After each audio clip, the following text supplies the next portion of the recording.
Ăn nè. Đứng lên làm gì, lọt xuống dưới bây giờ. Đứng lên làm gì? Nè, mâm mâm mâm mâm mâm mâm. Mâm mâm mâm mâm mâm. Bây giờ này. Ây. Bỏ tật đi.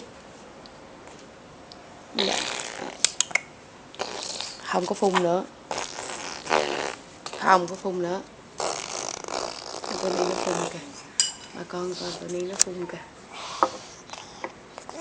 Con đi nó phun kìa. Ăn đàng hoàng. Đút cho con ăn đàng hoàng nha. Đây. Nè.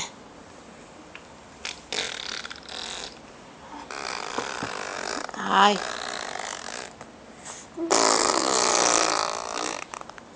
Không bỏ nhưng mà phun như vậy hả? Hả?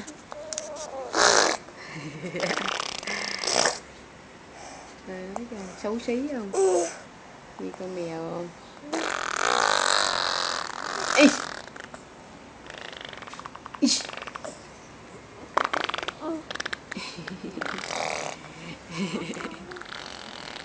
À.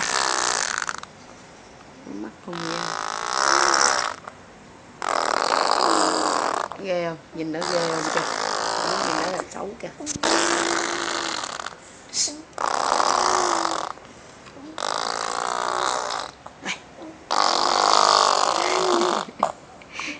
Tên này biết quay phim, tên này làm xấu á hả?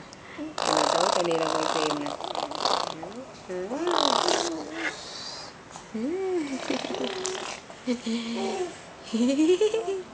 Cùng lên đi. Thôi. Xấu quá.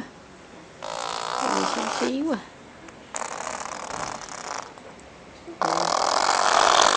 Thôi. Cửa dơ quá.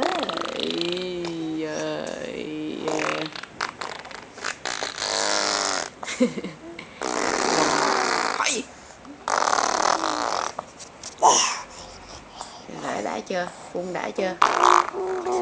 Chưa nữa hả? Chưa nữa hả?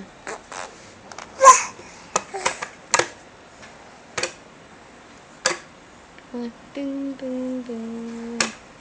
Đủ chưa? Phun đã chưa? Hả? Phun đã chưa?